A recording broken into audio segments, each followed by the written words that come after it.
லிங்கம் விறுவிறு crime thriller தரும் அனுபவம் எப்படி? தமிழ் ஓடிடி சூழலில் விலங்கு, சுழல் போன்ற தொடர்கள் ஏற்படுத்திய தாக்கத்திற்கு பிறகு சீரியஸான கிரைம் த்ரில்லருக்கான எதிர்பார்ப்பு ரசிகர்களிடையே அதிகரித்தது. அந்த காத்திருப்புக்கு நல்வரவாக வந்திருக்கிறது லிங்கம் வெப் தொடர். எழுத்தாளர் லக்ஷ்மி சரவணன் இயக்கத்தில் கதிர் நடிப்பில் வெளியாகி இருக்கும் 8 எபிசோடுகள் கொண்ட இந்த தொடர் 1987 முதல் 1996 வரையிலான காலகட்டத்தில் கன்னியாகுமரி மாவட்டத்தில் நடந்த உண்மை சம்பவங்களை தழுவி உருவாகியுள்ளது. திறமையான கபடி வீரரான லிங்கம் போலீஸ் வேலை பெற்று வாழ்க்கையில் செட்டிலாக வேண்டும் என்ற கனவோடு வலம் வருகிறார். ஆர்டருக்காக காத்திருக்கும் அவரது வாழ்க்கையில் எதிர்பாராத ஒரு திருப்பு முனையாக ஒரு கொலை வழக்கில் தவறாக குற்றம் சாட்டப்படுகிறார். செய்யாத குற்றத்திற்காக சிறைக்கு சென்று திரும்பும் அவரது வாழ்க்கை முற்றிலுமாக திசை மாறுகிறது. சிறைவாசம் அவரது போலீஸ் கனவை உடைப்பதுடன் அவரை முற்றிலும் வேறு ஒரு மனிதராகவும் மாற்றுகிறது.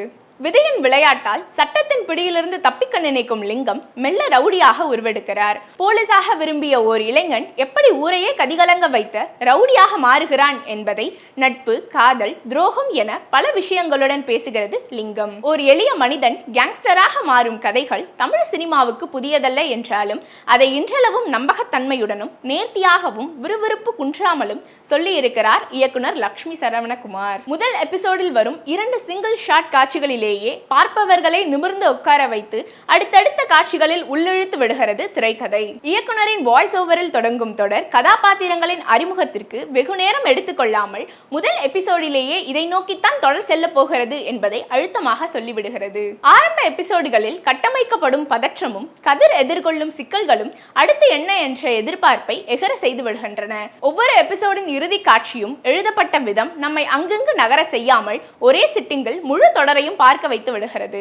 ஒவ்வொரு எபிசோடும் 30 நிமிடங்கள் அளவு மட்டுமே இருப்பது கூடுதல் பலம். இந்த தொடரின் முக்கிய தூண் கதிர் தான்.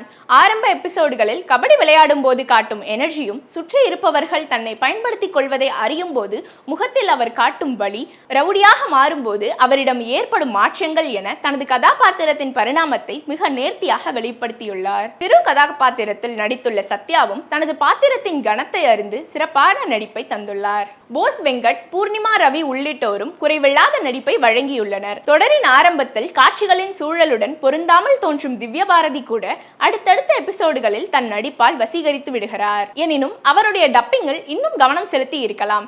சில காட்சிகளில் லிப்சிங் சுத்தமாக ஒட்டவே இல்லை. தினேஷ்குமார் புருஷோத்தமனின் ஒளிப்பதிவு குமரியின் நிலப்பரப்பையும் அந்த காலகட்டத்திற்கான நம்பகத்தன்மையையும் அழகாக காட்சிப்படுத்தியுள்ளது.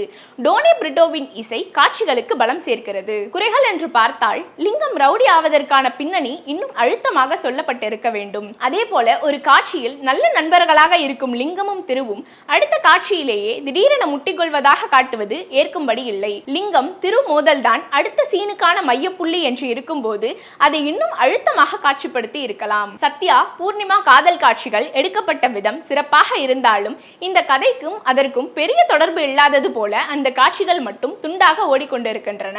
இந்த சில குறைகளையும் தாண்டி தொடக்கம் முதல் இறுதி வரை விறுவிறுப்பான திரைக்கதையால் பெரிதாக எதையும் யோசிக்க விடாமல் கட்டி போட்டு விடுகிறது லிங்கம். தரமான த்ரில்லர் கதையை விரும்புவர்கள் விங்கே வாட்ச் செய்ய தாராளமாக பார்க்கலாம்.